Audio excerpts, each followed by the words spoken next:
그 세상의 모든 일은요, 그리스도인들과 무관한 게 없어요. 그리고 나와 무관하지 않습니다. 우리 죄는 다 이렇게 연결되어 있기 때문에 역사는 하나님 바꾸시지만 하나님과 하나님의 역사를 바꿀 수 있는 건 그리스도인밖에 없어요.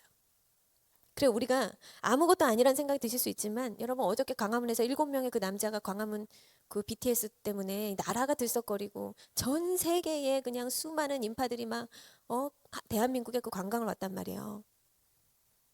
여러분 사람들은 BTS 가수를 보면서 대단하다 그렇게 느낄 수 있겠지만은 하나님 보실 때는 여러분이 대단한 거예요. 여러분들 모두가 대단하신 분들이다. 그러니까 여러분들이 대단한 게 아니라 여러분들 안에 누가 계세요? 대단하신 우리 하나님 계실까요? 여러분들 대단한 사람들이에요. 여러분들 안에 주님이 계시기 때문에 그래서 여러분들이 뭔 일을 해도 할 수 있다. 하나님 없는 사람들도 해내는 일들이기 때문에 우리는 그 이상을 우리는 할 수 있다. 왜냐하면 우리 안에 하나님이 계시기 때문에 여러분 우리나라가 진짜 땅덩어리가 좁고 작은 나라에 불과하지만 한국은 한국 전쟁 이후에 대단한 막 세계가 그거는 한강의 기적이다. 정말 막 기염을 토할 만큼 우리나라는 정말 최빈국 수준에서 괄목할 만한 정말 급속도로 최단기간에 이거 미스테리라고 할 만큼 유대인 이후로 이런 엄청난 기적의 성장을 이루었습니다. 불과 수십 년 만에 경제와 산업과 수출과 무역과 기술에서 세계 상위권을 도약을 했는데 유대인들은 그렇게 조그만 민족이 세상에서 근데 유대인들이 가장 민족이 적대요. 소수 민족이라는 거죠. 근데 그 세상에서 제일 인구가 적은 그 유대인에게서 그 노벨상이 얼마나 많이 나오고 금융과 학문과 그 문화 영향력이 대단하잖아요. 그런데 그 이후로 우리 한국이 문화 강국으로 지금 세계 K컬처를 이끌고 있단 말이에요. 엄청난 아주 그 세계화를 앞장서서 이루고 있고 그뿐만이 아니죠. 반도체, IT, 배터리 분야의 세계 최고 수준 글로벌 산업에서 핵심 역할을 하고 있어요. 우리 지금 대한민국. 대단한 나라예요. 대단한 나라죠. 그런데 대단한 건 대단한 거고 이 대단한 나라가 대단하다고 해서 그것이 행복의 지표가 될 수가 없다.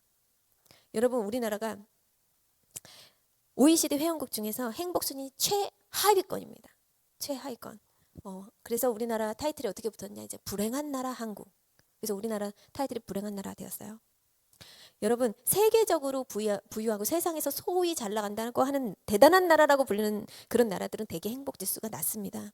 예, 개인에게도 그건 적용될 수 있는 이야기죠. 개인이 많이 소유했고 많이 가졌고 대단한 세상에서 대단하게 잘 나간다고 해서 그가 행복하냐? 절대 그렇지 않다라는 거죠. 근데 이 대단한 나라가 대단한 나라라고는 하지만 이번 주 중에도 울산에서 2살, 4살, 6살, 8살 아이를 다 죽이고 아빠가 자살을 했어요. 저는 이제 그 사건이 우리가 일가족 자살 사건은 너무나 흔한 일이니까. 그런데 그 이쁜 애들을 여러분들 애들 키워보신 분들은 아시겠지만 저는 지금도 우리 지우한테 한 번만 타임캡슐이 있다면 너를 3살 때로 돌렸으면 좋겠다. 그럼 저는 아이가 하나인데도 그렇게 그 시절이 그립고 이쁘고 정말 너무너무 남들 눈에는 그냥 고슴도치 같이 보일지라도 너무나 소중하고 이쁜데 그 이쁜 아이를 넷이나 죽였다? 세상에 이렇게 잔인한 아빠가 있을 수 있을까? 어떻게 죽였을까? 어떻게 죽이고 자기가 자살을 했을까? 한 명도 아니고 이쁜 애들. 그래서 제가 천하의 살인마 같은 제가 그 기사를 보면서 얼마나 쌍욕을 했는지 몰라요. 저 정말 지옥에서 천벌을 받을 이 악독한 인간. 얼마나 사람이 잔인하면 자식 새끼를 한 명도 못 죽이는 그 자식을 이쁜 자식을 어떻게 내시나. 응? 여러분 우리나라가요 미쳐가고 있다. 대단한 건 대단한 거고 그 대단한 것이 인간을 구원할 수 없다라는 거예요. 여러분 사람도 국가도 뭐든 간에 대단하다고 구원과 거리가 멀고 행복하다고 아니 대단하다고 행복과 거리가 멀다는 것입니다. 여러분 행복과 구원 이 대단한 것이 가지지 못합니다. 절대로. 여러분 우리는 대단히 살 필요 없다. 어떻게 사냐? 감사 찬송하면서 행복하게 구원에 이르러야 된다. 주 안에서. 어떤 상황 가운데서도 여러분들 안에 예수가 있다는 것은 여러분들이 어떻게 느끼건 간에 그 천국이 있다는 거예요. 천국에 임했다라는 거예요. 여러분 물론 우리가 육신을 입고 있으니까 당연히 고통도 느끼고 슬픔도 느끼고 고독도 느끼고 고통도 있죠. 근데 그거는 살아있다는 반증이에요. 내가 살아있다라는 거예요. 그러나 예수님이 왜 오셨냐? 인간을 그냥 놔두면 인간들이 이걸 감당할 수가 없는 거예요. 그러니까 예수님이 오셨어요. 예수님이 우리 죽어서 천국 가라고만 오신 게 아니라 너네들이 이 땅에서도 죽지 말고 살아 있어라. 너희들 사람한다오. 피투성이라도 살아 있으라. 견디라. 그래서 그 위중 가운데 우리 삶 가운데 우리를 구원하시기 위해서 오셨단 말이에요. 근데 여러분들이 열심히 교회를 나오셔도 예수 밖에 있으면, 이 안에 예수가 없으면 여러분들 못 견딥니다. 절대. 저는 무너지는 성도들 많이 봤기 때문에 절대 못 견뎌요. 그러나 여러분들이 고통 가운데 어려움 가운데 있어도 예수 안에 있으면 그걸 감당할 수 있다라는 거예요. 저는 이런 성도들도 많이 봤어요. 정말 사람이 감당할 수 없는 고통이에요. 여러분 그 찬양 사역자 지선 씨 간증 들어보세요. 인간이 견딜 수 없는 고난이 온다고요. 근데 예수 때문에 감당한다고요. 예수 때문에. 그래 여러분, 저는 지금도요. 저는 작은 고통도 감당 못합니다. 그리고 제가 감당하고 싶지 않아요. 너무 아프거든요. 그래서 저는 뭐 사람들이 그 지연 씨는 되게 강하다고 하지만 저는 약한 사람이에요. 저는 너무너무 약한 사람이에요. 왜냐하면 저는 못 견딥니다. 그래서 저는 작은 고통도 제가 가지고 있질 않아요. 근데 제가 사실 고통과 고난과 시련과 이런 어려움들, 이런 것들을 두렵지 않은 이유가 뭐냐면 제가 믿는 구석이 있거든요. 믿는 구석을. 제가 여러 번 그 믿는 구석을 통해서 통과를 해봤거든요. 그러니까 제가 강한 사람이 아니고 제 안에 계신 성령께서 제 모든 고통을 제가 감당하지 않기를 원하세요. 그래서 그분이 함께 하심을 믿기 때문에 제가 담대한 것입니다. 그 여러분들이 감당하려고 하지 마세요. 자꾸 예수님께 떠넘기셔야 돼. 자꾸 아무것도 작은 고통이든 큰 고통이든 미세한 고통이든 엄청난 고통이든 감당하지 마세요. 자꾸 예수님께 떠넘기세요. 하나님은요 너무나 사랑하세요. 어떤 사람? 떠넘기는 사람. 하나님 앞에 미루는 사람, 맡기는 사람 너무 기뻐하십니다. 여러분들 신앙생활을 혼자 하는 것이 아닙니다. 신앙생활 혼자 하다가 다 나가 자빠지는 거예요. 신앙생활은 누구랑 함께 한다? 성령님과 함께 하셔야 돼요. 여러분. 그래서 여러분 신앙생활이 올무가 되고 막 갑갑하고 막 너무 힘들어. 그럼 혼자 신앙생활 하는 사람들. 그러나 여러분 우리가 성령님과 함께 하는 것이다. 혼자 걷지 마세요. 성령님과 함께 할 때 여러분들 성령 충만하게, 은혜 충만하게, 막 내 힘이 아니라 막 넘치는 에너지로 그렇게 아버지 앞에 할 수 있는 거예요. 여러분들 제가 이전 시간에도 말씀을 드렸지만 두려움이라는 것은 인간의 타락으로 왔다 그랬죠. 우리가 하나님과 단절되면서 근원적으로 생긴 거예요. 이 두려움은. 여러분 부모가 없는 고아들은 이 근원적인 두려움이 굉장히 큰 것입니다. 근데 단칸방에 살아도 내 부모가 멀쩡히 살아있고 사랑받는 아이들은 그냥 뭐 세상 모르게 편안하게 자요. 하늘이 지구가 오늘 무너진다 그래도 여러분 우리가 하나님과 분리되면서 인간이 가장 먼저 이 두려움이 들어와서 걱정이 있는 거예요. 내가 그걸 짊어지려고 하니까 내일 일도 걱정, 미래도 걱정, 앞으로 뭐 해먹고 사나, 어려움이 오면 근심, 염려, 불안, 초조, 이것들이 그 두려움에서 다 오는 거예요. 그래서 내일 일을 염려 안 하고 아무 생각 없이 잠드는 건 부모가 내 곁에 있는 자녀들이 그런 것입니다. 그래서 저는 인간은 누구도 이 근원적 두려움, 이 타락에서 온, 이 아담의 원죄에서 온 이 근원적 두려움에서 누구도 해방될 수 없다. 하나님 없이는 절대로. 여러분 한국에서 전쟁 난다고 하면 두려우세요? 지금 계속 전쟁이 지금 이어지고 있는데 여러분 세상에서 유일하게 죽음을 두려워하지 않는 게 오직 그리스도인밖에 없어요. 굉장히 독특하고 특이한 종족들이야. 이 그리스도인들은. 왜냐? 죽는 것이 더 소망이야. 죽는 것이 더 기쁨이야. 죽으면 더 행복해. 이거는 세상이 그리스도인들밖에 없어요. 여러분 죽음을 두려워하지 않는다는 것은 살면서 그 무엇도, 죽음을 두려워하지 않는다는 건 살면서 그 무엇도 두려워하지 않는다는 거거든요.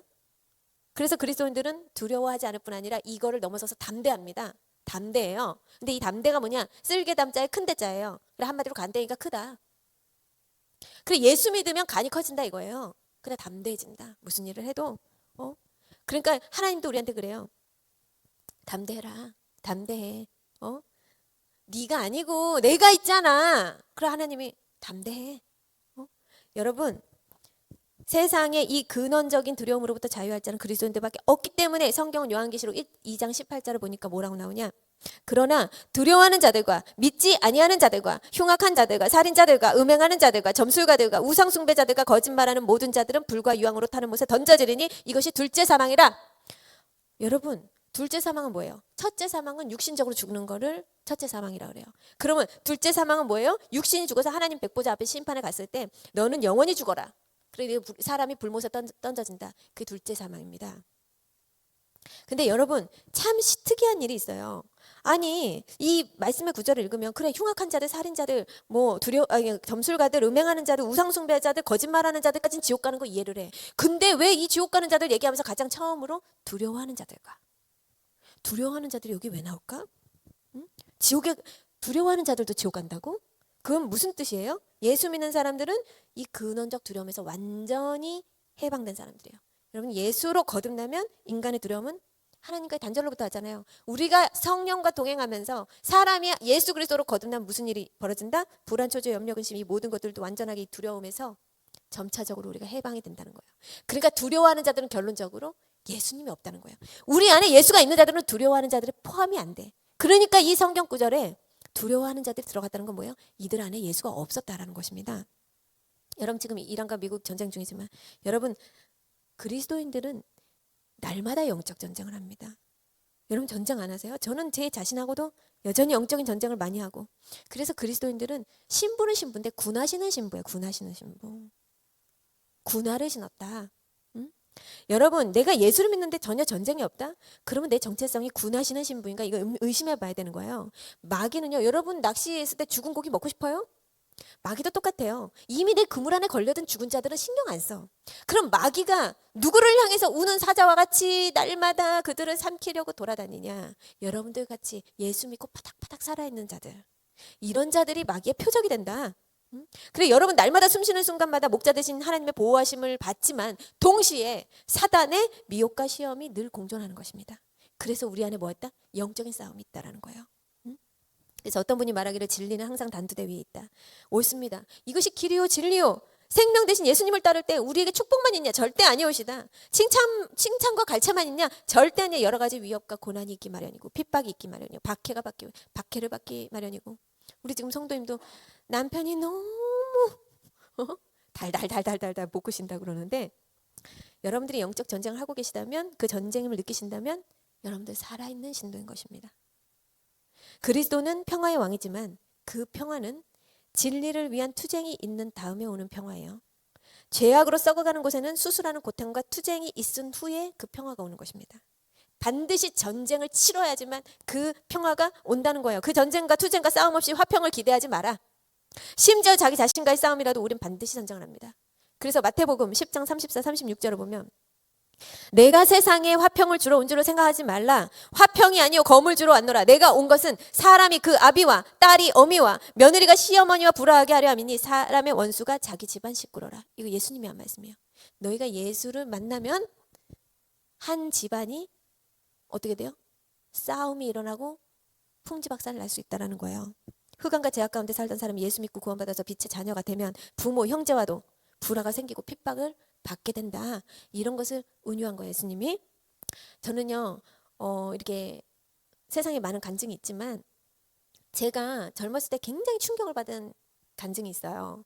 그리고 고 김선영 목사님, 고 허은석 선교사님, 그리고 이기용 목사님, 그리고 이현숙 목사님 이 네 분의 간증은 굉장히 저한테 많은 인사이트를 주고 놀람과 충격을 줬는데 이 이기용 목사님의 간증을 좀 나누고 싶어요. 이분은 어릴 적부터 대단히 양반집의 유교 가정에 자랐습니다. 집안 전무해요. 예수 믿는 사람 없어요. 그런데 심지어 어떻게 했냐? 밥 먹을 때 부모님께서 꼭 말해야 하는 것. 그래, 그 말을 해야지 밥을 먹을 수 있는 거야. 우리 집은 양반, 교회 다니는 예수쟁이들 쌍껏. 이것을 얘기하고 밥을 먹었대요. 그렇게 교육을 받았는데 한 번은 동네 형이 계속 교회 가자고 전도를 하더래요. 근데 이 동네 형이 지금으로 따지면 이제 주일학교 교사였던 거예요. 그리고 이제 동네 이제 후배들을 불러다가 정직해야 된다, 거짓말하면 안 된다, 싸움하면 안 된다. 그리고 계속 가르치더래요. 저 형이 가르치는 게 좀 그러니까 한번 교회를 가볼까? 너무 교회를 가자고 막 하니까 꼬시니까 그래서 교회를 몇 번을 갔는데 이 동네 형이 그 항상 아이들을 만나면 싸움하지 마라, 뭐 하지 마라 이렇게 얘기하는데 그 동네 소문난 쌈딱꾼이래요. 그럼 맨날 피투성이가 돼서 온대요. 싸우고 와서. 그러니까 이규 목사님 어릴 때 상처를 받은 거예요. 아니 지는 맨날 동네에서 소문난 저기 깡패면서 맨날 싸우고 다니면서 어떻게 그래서 가만 보니까 예수쟁이들은 위선적이다. 사는 모습 따로 말 따로 그 뒤로부터는 더더욱이 교회에 등을 돌렸대요. 근데 이분이요 소위 세상에서 무지 잘 나간 거예요. 무슨 무수단 무슨 생명 무슨 뭐 사업체 기업을 세 개를 이끌고 다니면서 정치를 하셨어요. 그러니까 고위 그 공무원 이렇게 세계에서 몸을 담고 계셨던 거예요. 그랬는데 이제 성인이 돼서도 이상하게 예수 믿는 사람 만나면 그날 하루 재수가 없대요. 근데 이게 그분 말씀은 지금 목사님이 되셨지만 지금도 말씀하세요. 진짜 그거 우연이 아니라 진짜 재수가 없대요. 그러니까 마귀가 그 가문 얼마나 역사를 했겠어. 우상숭배를 몇십 년을 한 가정인데. 그래서 진짜 뭐 한 번은 이분이 이제 365일 중에서 360일 술을 마시고 하루에 담배 5갑. 그리고 고스톱을 너무 좋아해서 그렇게 사업을 하고 그렇게 하면서 항상 새벽 1시 뭐 새벽 4, 5시가 될 때까지도 안 들어올 때가 많고. 그래서 365일 중에서 5일은 왜 술을 안 마시면 속이 아프니까. 너무 아플 때는 쉬어가는 거예요. 그리고 토요일 날은 고스톱을 치는데 항상 모이는 장소가 있대요. 그래서 이제 고스톱을 치게 되면은 항상 토요일 밤에 모인대요. 근데 자기가 고스톱 교장이었대요. 왜냐? 고스톱을 너무 잘 치고. 그리고 아주 고스톱을 사랑했대요. 그래가지고 이제 치는데 그 당시 여러분들 8, 90년도에 현금으로 300만 원 가지고 다니면 보통 부자가 아니잖아요. 그날도 이제 한 300만 원 다 두둑 해가지고 이제 고스톱을 치러 가는데 한 번도 그런 일이 없었대요. 한 번도 300만 원을 다 잃을 때까지 오야를 못 잡은 거야. 정말로. 그 이분이 이상하다. 이거는 로또 맞을 확률인데 어떻게 이런 일이 나에게 일어날까? 가만 생각해 보니까 아침에 예수 믿는 사람 만났어. 재수가 없는 거야. 그러다도 출근하다가 기사가 깜빡 졸아가지고 사고가 나. 아차 싶은 거야. 왜냐하면 그날도 아침에 예수 믿는 예수쟁이들 만났어요. 그러니까 이렇게 영락없이 예수쟁이 만났나요? 그러니까 이분이 어느 정도냐. 출근했다가도 그 다음부터는 예수쟁이들을 만난다. 성경책 끼고 다니는 사람 한 번이라도 본다 그러면 다시 집으로 돌아간대요. 진짜로 실화. 그래가지고 배를 누른대요. 그러면 와이프가 뭐라 그러냐. 당신 또 그놈의 재수없는 예수쟁이들 만났어? 이게 이제 초인종 응답이에요. 그러다 이렇게 계속 또 며칠 지나서 또 벨 누르면 와이프가 아이고 오늘도 그 재수없는 예수쟁이 만났구만. 그러는데 어느 날은 중요한 계약이 있었대요. 그래서 인감 도장을 챙겨야 되는데 그 인감을 못 챙겨가지고 난 거예요. 이 저기 회장님께서. 그래가지고 다시 집으로 돌아갔대요. 초인종을 아무리 눌러도 근데 그 당시에 이제 아파트 사신 게 아니라 큰 단독에 사셨대요. 아무리 눌러도 와이프가 대답이 없는 거예요. 그런데 이제 인감은 챙겨가지고 빨리 계약을 해야 되니까. 그래서 어떡하냐 해서 기사한테 너 엎드려. 그래가지고 기사가 엎드리니까 거기다 해서 담을 타고 넘어갔대요 집에. 그래서 문을 열고 들어가니까 아무것도 없더래요. 근데 안방 문을 열고 딱 들어갔는데 성경책이 딱 있더래요. 피가 거꾸로 솟더래요. 이게 우리 가문에서 있을 수가 없는 일인데 우리 와이프 친구들이 왔다 갔구나. 우리 와이프 친구들이 왔다가 담소를 나누고 쇼핑을 하러 갔는데 미처 이걸 못 챙겨갔구나. 이런 생각을 하셨대요. 그러고 나서 이제 인감을 챙기고 나가려고 하는데 와이프가 들어오더래요. 근데 당연히 친구들이랑 같이 들어와야 되는데 왜냐면 쇼핑 갔으니까. 근데 혼자 들어오더래요. 그래서 생각하기를 친구들은 쇼핑을 더 즐기고 우리 와이프 먼저 왔나 보다. 이렇게 생각하고 와이프를 불렀대요. 그래서 와이프한테 저거 찢어. 저 책 찢어. 내 눈 앞에서 찢어. 그랬대요. 그냥 와이프가 당연히 여보 그거는 내 책이 아니야. 내 친구들 책이야. 이걸 어떻게 찢어. 이 말이 분명 나올 줄 알고 저 책 찢어 그랬대요. 그랬는데 갑자기 와이프가 이 남편 발을 잡더니 여보 저것만은 안 돼. 그 순간 이 분이 이성을 잃은 거예요. 그래서 책 찢어! 그랬는데 와이프가 또 한 번 발을 잡더니 여보 저 책만은 안 돼. 그래가지고 어떻게 됐을까요? 그 순간 이분이 정신을 잃었대요. 이게 친구한테 배신을 당해도 이 정도는 아닌데 와이프가 나를 그동안 내가 얼마나 예수쟁이들을 증오하고 혐오하고 내가 아침에 커튼문을 열고 그 개척교회 4군데 십자가 빨간불만 보면 그 소방 그 신고해가지고 다 불 꺼뜨렸대요. 대단하신 분이야. 그 정도로 예수쟁이들을 핍박하고 내가 싫어하는 걸 아는데 와이프가 이렇게 나를 배신해? 그거에 이성을 잃은 거예요. 그러면서 이제 인정사정 없이 와이프를 때리기 시작해요. 근데 이 와이프가 맞으면서 저항도 안 하고 피하지도 않고 아무 비명도 안 지르더래요. 근데 한참 때리고 나는데 와이프 코에서 피가 주르륵 흐르더니 쓰러지더래요. 그래서 나중에 보니까 맥박이 안 뛰더래요. 그 순간 이분이 이제 알려지신 분이니까 큰일 났네. 나는 이제 살인자가 됐네. 그럼 이제 앞으로 어떻게 될까? 그래 머리가 하얗게 이제 된 거죠. 그래서 이제 대학병원을 데리고 갔대요. 결과가 나올 때까지 1시간을 기다렸는데 그날이 1000년 같더래요. 그런데 갑자기 대학병원에서 그 큰 병원에서 오더니 조금 힘들 것 같습니다. 다른 병원으로 좀 옮기라고. 근데 이분이 좀 끝발이 있었잖아요. 그러니까 이분이 이 나라에 그 286 사령부에 이거 고치는 최고 권위자가 있다 그러는데 나 이거 잘못되면 살인자 된다. 나 정치 생명 끝난다. 나 사업이고 뭐고 이제 끝난다. 자식들 고급 공무원 못 된다. 큰일 난다. 빨리 와서 나 좀 도와달라. 그래서 286 사령관에 연결해줘가지고 거기 입원을 시켰나 봐요. 근데 이분이 휘발유를 잔뜩 사다 놨대, 집안에. 왜냐? 아내가 죽었다는 소식이 들린과 동시에 그 휘발유로 대형교회 다 불지르고 자살하려고.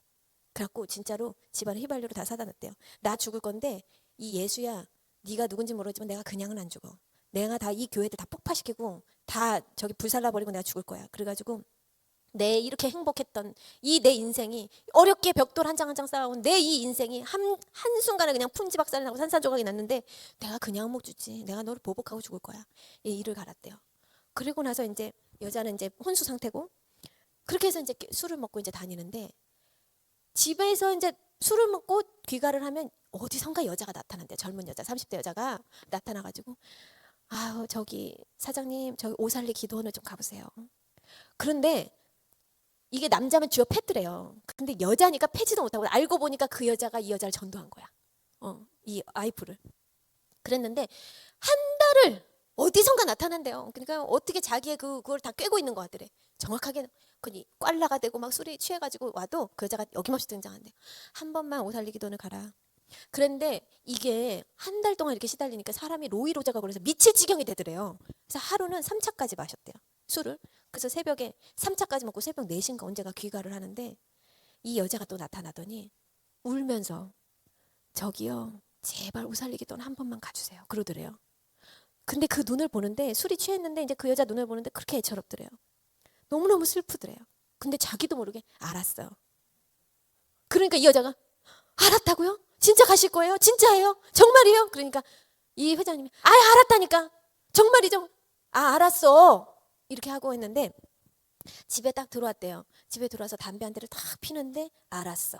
이 환청이 들리는 거예요. 그리고 자고 일어났는데 알았어. 이빨을 닦는데 알았어. 고스톱을 치는데 알았어. 사무실 일을 할 때도 알았어. 밥을 먹을 때도 알았어. 이 두세 달을 알았어. 이 환청이 들리는데 자기가 죽을 것 같더래요. 그래서 그래, 너무 괴로우니까 이 머릿속에서 빼자. 그 여자한테 내가 너무 시달려가지고 로로제가 걸린 것 같다. 내 머릿속에서 빼자. 그래서 이참에 오살리 가가지고 실컷 저기 예수한테 욕이나 해주고 오자. 그런데 이제 이분이 알려지신 분이라 그랬잖아요. 그러니까 남대문 시장에 가서 선글라스 사고 잠바떼기 사고 모자 사고, 낮에 가면 자기 알아볼까봐 밤에 택시를 부릅니다. 기사도 안 써요. 기사는 소문을 잘 낸대. 그래가지고 택시를 잡았는데 오살리 기도는 갔대요. 갔더니 막 사람들이 막 울고 비명 소리 지르고 박수 치면서 미친 사람들 집단, 뭐 이 사람이 정신을 잃는 거야. 야, 여기는 사이비 집단. 그래서 시골 사람들 돈 뜯어다가 저기 사기치는 사기 집단이다. 그래서 이 교주 누구야? 교주 나와. 그런데 교주라고 누가 나오는데 삐쩍 말라가지고 얼굴은 시커멓게 하고 고무실 질질 끊고, 근데 거지가 그런 거지가 없대요. 삐쩍 말라가지고 살살살살 힘없이 걸어나오는 게 조용기 목사님. 그래, 그때 조용기 목사님 폐병 걸리는 환자였대요. 그러니까 가난했잖아요. 그래가지고 이제 그 모습을 보니까 뭐 어떻게 할 수가 없잖아. 네가 교주야? 그랬대요. 그러니까 목사님이 저는 교주가 아니다. 나는 하나님 믿는 목사다. 이렇게 얘기를 하더래요. 그리고 나서 이제 한쪽에 가니까 기도굴이 있잖아요. 오살리 기도. 그 기도굴이 있는데 꼭 묘지같이 생겼잖아요.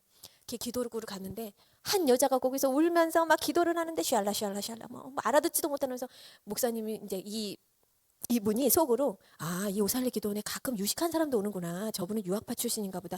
가끔 들으니까 중국말 같기도 하고 영어 같기도 하고 뭐 이렇게 홍콩말 같기도 하고 막 이런데, 근데 자기가 이렇게 듣다가 이제 나중에 생각해보면 그게 방언이었던 거예요. 그리고 나서 이제 자기도 기도굴에 들어가야겠다. 왜냐하면 자기가 온 목적은 욕을 해주러 왔잖아요. 우리 가족을 산산조각 낸. 그래가지고 기도굴에 들어갔는데, 들어가서 앉자마자 그 어린아이 비명 소리가 들리는데 이분이 너무 놀라가지고 그냥 뛰쳐나온 거예요. 소스라쳐가지고 놀라가지고. 그래가지고 나왔는데 이제 온몸이 다 땀으로 젖어 있고, 그래가지고 막 심장 막 두근두근 막 뛰더래요. 이상하다. 내가 헛걸 들었나? 미쳤나? 그래가지고 이제 아무래도 여기는 오래 내가 머물 곳이 아니다. 그래가지고 택시를 잡아 타고 집에 가려고 그랬더니 신발이 없어. 놀래서 자빠져 나오다가 신발을 거기다 두고 나온 거예요. 기도굴에. 그래서 이분이 그래, 다시 한번 들어가서 신발을 가지고 나와야겠다. 그래서 기도굴에 들어갔는데 이번에 그 비명 소리가 안 들리더래요. 그러니까 이분이 아차, 좋은 기회다 싶으니까 이 기도굴을 이제 양손을 뻗고 자기가 이 세상에서 했던 쌍욕이란 쌍욕은 다 했대요. 막 진짜 뭐 그냥 입에 담을 수 없는 쌍욕을 한참을 막 했대요. 근데 갑자기 욕을 하는데, 이분이 눈을 뜨고 기도를 해본 적이 없으니까 눈 감고 막 욕을 한 것도 아니고, 그러니까 눈 뜨고 막 욕을 했잖아요. 갑자기 그 어두운 기도굴이 환해지더래요. 그래서 이분이 너무 놀라가지고 이게 뭐야? 그런데 갑자기 엄청나게 강한 빛이 이렇게 쫙 그 기도굴에 들어오더래요. 그런데 그 빛을 보고 이분이 놀란 거예요. 놀랐는데 그 빛 속에서 불덩어리가 토네이도처럼 막 불이 돌면서 자기한테 점점 가까이 오더래요. 그때 자기 가슴을 탁 강타를 한 거예요. 이분이 정확히 7시간 20분 만에 다시 의식이 깨어서 살아납니다. 눈을 떠보니까 7시간이 지나 있더래요. 기도굴에서. 근데 자기의 옷이 다 찢겨져 있고 이 손톱으로 자기 손톱으로 자기 온몸을 얼마나 긁었는지 다 피투성이가 돼 있더래요. 자기가 너무 놀라서 들어왔는데 7시간 전까지만 해도 미친놈 쌍놈 뭐 별의별 욕을 다 했던 내가 7시간 이후에 그렇게 깨어나서는 하나님 하면서 울고 있더래요. 그런데 자기가 이 상황이 이해가 안 가는 거예요. 그러니까 혀를 깨물었대. 하나님 못 부르게 하려고. 혀를 깨무는데도 하나님 이렇게 나오더래요. 그러면서 폭풍 같은 눈물이 흘러나오는데 아 지금 내가 정신병자가 됐구나. 이제 이 지경이 왔구나. 이런 생각이 들더래요. 그래서 정신병자다 생각했는데 자기가 택시를 타고 너무나 정상적으로 집에 돌아온 모습을 보고 근데 내가 정신병자면 이렇게 집을 찾아올 수가 없는데 이런 생각을 하신 거예요. 그리고 나서 이분이 무슨 생각을 하냐 내가 토네이도 불을 한번 맞았잖아요. 그리고 내가 내가 의도하지 않게 하나님의 이름 부르면서 자기가 태어나서 그런 눈물을 쏟은 적이 없는데 그렇게 울었다는 거예요. 이게 이상하니까 이분이 세상에선 계약을 많이 썼잖아요. 그러니까 기도하는 것도 모르고 주변에 예수 믿는 사람 단 한 사람도 없었대요. 그래서 어떻게 할까 하다가 각서를 썼대요. 각서 1번 하나님이 살아계시면 천국과 지옥을 100일 안에 보여주실 것. 2번 하나님이 살아계시다면 예수님을 내 눈앞에 보여주실 것 100일 안에. 그리고 나서 이 옛날부터 우상을 섬겨왔으니까 100일 정성을 드린 거예요. 밤 12시 정각 자기네 그 단독주택 지하실에 가가지고 밤 12시 목욕 제기하고 양복 딱 갈아입고 12시 되면 다른 거 아니야. 가서 그거 하고 딱 앉아서 읽는 거예요. 각서 1번 100일 안에 천국과 지옥이 있으면 나 이경한테 보여줄 것. 이거를 쭉 읽는 거예요. 근데 50일이 딱 지났는데 아무 인기척이 없더래요. 그래서 내가 병신짓을 했다 또. 내가 이거 내가 잘못됐다. 아무도 내가 바보다. 다 찢어버리려고 그랬대요. 근데 찢어버리려고 하다가 그래도 50일이 남았잖아. 그러고 20일을 더 기도했다. 근데 70일이 됐는데 아무도 인기척이 없으니까 예시 내가 또 바보짓 했다. 그랬는데 신기한 건 뭐냐면 그 토네이도 불을 맞은 이후로 이분이 담배 5갑에 365일이면 360일 술을 먹었댔잖아요. 단 그 토네이도 이후로 7시간 만에 의식이 깨어난 이후 한순간에 다 끊었대요. 이분이 그럼 이 기적은 뭐냐 이거야. 내가 그렇게 끊으려고 해도 못 끊었던 건데. 그래서 그래 좀 더 기도해보자. 그래서 70일 좀 더 기도해보자. 80일 아무 인기척이 없더래요. 근데 97일째 되는 날 이분이 뜨거운 눈물을 흘렸대요. 하나님 내가 경험한 게 있는데 내가 미친놈이 아닌 이상 좀 보여주셔야 되지 않겠습니까? 97일 날 그렇게 울면서 기도를 했대. 그런데 그렇게 울면서 간절히 기도를 하는데 내 몸 안에서 내가 빠져나가는 걸 보는 거예요. 이분이. 그래서 이분이 어디 갔냐. 여러분들이 흔히 아시는 바울이 경험한 3층 천을 갑니다. 그래서 이분이 그 천국까지 옥 간증은 나중에 여러분들 개인적으로 들으세요. 제 기억상으로 남는 멘트는 그 하나야. 세상에 신부들이 입는 웨딩드레스 그게 걸레짝이래요. 거기 가면. 그 정도로 뭐 비교가 안 된다고 얘기는 하시더라고요. 고린도후서 12장 2절을 보니까 내가 그리스도 안에 있는 한 사람은 아노니 그는 14년 전에 셋째 하늘에 이끌려간 자라. 그가 몸 안에 있었는지 몸 밖에 있었는지 나는 모르거니와 하나님은 아시느니라. 이분도 내가 몸 안에 있는지 몸 밖에 있는지 모르지만 내 몸 안에서 뭐가 빠져나가는데 나갔는데 처음 만난 게 이제 천사장을 만났대요. 그 천사가 천국과 지옥을 안내해드리겠습니다. 그래가지고 이분이 가는 거예요. 근데 여러분 이분이 그때 97일째 그렇게 해서 천국과 지옥을 경험하고 나서 지옥은 10초를 바라보지 못했대요. 그냥 눈을 돌렸다 그러더라고요. 자기는 그 냄새도 못 견딘대요. 그래서 그때 그 경험을 하고 그 화장실 불도 켜놓고 잘 정도로 그렇게 공포스러웠다고 말씀을 하시더라고요. 근데 이분이 그 경험한 이후로 뭐뭐 물산 뭐뭐 생명 무슨 기업 세계 일순간에 하루아침에 다 정리라고요. 그리고 이분이 정치계에서 내려옵니다. 그리고 이분이 한순간에 모든 걸 다 내려놓고 목사가 돼요. 이래야 하나님의 부르심이라는 건 특별히 어떤 사람은 다 가진 사람을 불러서 이렇게 바울처럼 역사하시기도 하고 어떤 사람은 거름덩이에서 비내도 정말 그렇게 비난 천하디 천한 그런 거름덩이에서 사람을 올려가지고 하나님께서 물건을 붓고 영권을 부어가지고 하나님 나라에 사용하시기도 하고 또 우리가 어떻게 쓰임을 받든지 이 나라 살 때 우리 찰나 같은 인생에서 하나님께 붙들림 받는 인생을 사는 것이 중요한 것이죠. 오늘 본문의 말씀의 제목은 마태복음 10장 32절에서 33절입니다. 누구든지 사람 앞에서 나를 시인하면 나도 하늘에 계신 내 아버지 앞에서 그를 시인할 것이요 누구든지 사람 앞에서 나를 부인하면 나도 하늘에 계신 내 아버지 앞에서 그를 부인하리라. 그럼 여기서 드는 의문은 사모님은 살아나셨을까요? 건강하시답니다. 할렐루야. 할렐루야. 마태복음 10장 39절. 자기 목숨을 얻는 자는 잃을 것이요 나를 위하여 자기 목숨을 잃는 자는 얻으리라. 믿음의 절정을 지키고 진리를 따라 살기 위해서는 목숨까지 버릴 각오를 하신 사모님은 지금 남편도 구원시키고 그 가문의 역사를 다 바꿔버렸어요. 이분은 자신만이 아니라 이 가문의 털을 바꾸셔서 자신의 남편을 구원시키고 자식들을 구원시키고, 이분은 내가 이를 각오를 하니까 죽으면 죽으리라 일사각오 건곤일척의 일념으로, 그렇게 하나님 안에서 내가 예수를 부인하지 않으니까 이런 놀라운 기적. 그러니까 예수를 믿는다는 것은 내가 주님을 시인해야 됩니다. 죽으면 죽으리라. 여러분 다시 한번 이야기하지만 그리스도는 평화의 왕이지만 그 평화는 진리를 위한 투쟁이 있은 다음에 오는 평화요, 죄악으로 썩어가는 곳에는 그곳을 도려내는 수술이 반드시 따른다. 이 고통과 투쟁이 있은 후에 오는 화평이 바로 주님께서 말하는 평화의 왕이, 평강의 왕인 것입니다. 마태복음 10장 34절부터 36절까지 아까 읽은 말씀, 내가 세상에 화평을 주러 온 줄로 생각지 마라. 화평이 아니오 검을 주러 하노라. 내가 온 것은 사람이 그 아비와 딸이 어미와 며느리가 시어머니와 불화하게 하려 함이니 사람의 원수가 자기 집안 식구로라. 저는요 그 성경책으로 맞아도 보고 뺨도 맞아보고, 그것도 우리 가족들한테, 흑암과 죄악 가운데 살던 사람이 예수 믿고 구원받아 빛의 자녀가 되면 내가 쌓아둔 기존 터가 흔들리게 되고 불화가 생기게 되고 핍박도 받게 되는 것입니다. 요한계시록 2장 10절을 보니까 내가 장차 받을 고난을 두려워 말라. 볼지어다 마귀가 장차 너희 가운데서 몇 사람을 옥에 던져 시험을 받게 하리니 너희가 10일 동안 환난을 받으리라. 내가 죽도록 충성하라. 그래야만 내가 생명의 면류관을 주리라. 핍박을 두려워하지 말고 죽을 각오하고 신앙의 정조를 지키고 진리의 말씀을 굳게 지키라는 말씀인 것입니다. 믿음을 지키고 진리를 따르기 위해서 핍박과 고난과 죽음까지도 각오하라는 말씀이에요. 그 사람 전도한답시고 살살살살 사람들 비유 맞추면서 신앙생활 하잖아요. 그럼 전도가 아니라 내가 같이 무너진다. 우리가 누군가를 전도하기 위해서는 결단코 타협이 없어야 되는 것입니다. 일사각오로. 다니엘이 왕을 어떻게 전도해요? 말을 안 들어요. 다니엘이 말을 안 들어요. 하나님, 그 왕이 컨트롤이 안 되는 거예요. 왜? 다니엘은 계속 하나님 말씀대로 살아야 된다. 우상 앞에 절을 안 해요. 하지 말라고 그러는데 기도를 자꾸 해. 그러니까 결국 다니엘을 사자굴에 넣습니다. 그러나 다니엘이 안 죽어요. 다니엘이 사자굴에 들어가도 안 죽는 걸 보고 이 왕이 뭐라고 이야기하죠? 다니엘서 6장 26절을 보니까 그는 살아계신 하나님이시요 영원히 변치 않으실 뿐이다. 왕이 시인을 합니다. 여러분, 내가 전도한다고 생각하지 마세요. 여러분, 나는 신앙만 지키고 정조만 딱 지키고 흔들리지 않으면 하나님이 그 사람을 전도시켜주는 것입니다. 하나님이. 그래, 여러분, 내가 그 사람 전도한다고 생각하니까 사람에게 휘둘리고 비유 맞추고 눈치 보고, 교회 오면서 왜 눈치를 봅니까? 어떤 집사님은 딸 눈치까지 봐. 교회 갈까? 살살 비유 맞춰줘야 된대. 왜 그래요? 신경 쓰지 마세요. 내 자신이 먼저, 부모가 제대로 신앙생활 흔들림 없이 해봐요. 애들도 보고 느끼는 게 있어요. 여러분, 우리 지우는요 3살 때부터 제가 기도하면 벌써 딱 휴지 가지고 옵니다. 3살 때. 얼마나 영악한지. 그래, 실컷 놀다 와요. 근데 실컷 놀다 왔는데 또 엄마가 기도를 하면서 울고 있어. 그러면은 휴지를 돌돌 말아가지고 눈물을 다 닦아줘요. 4살짜리가. 잠잘 때 침대 들어가서 딱 앉잖아요. 그럼 엄마 기도할 거지. 그럼 엄마 기도하는 동안 나 이거 할 거니까. 그래, 우리 지우는 딱 알고 제가 아프다 와서 딱 기도해줘요. 여러분, 집안 식구들도요 내가 예수 믿는 거 다 알아요. 우리 지우가 질투가 엄청 많아요. 그래서 제가 이렇게 자식이 이쁜 줄 알았다면 남편 도망가기 전에 한두 명 더 낳을 걸. 그럼 우리 지우가 하는 말이 그래. 엄마 절대 안 돼. 그 입 밖으로 그런 소리 하지 마. 그 내가 지우야, 엄마는 이 다음에 능력이 되면 진짜 깐난 애기들 있잖아. 이쁜 애기들. 나 그런 입양하고 싶어. 그 우리 지우가 엄마 나랑 영 끊을 줄 알아.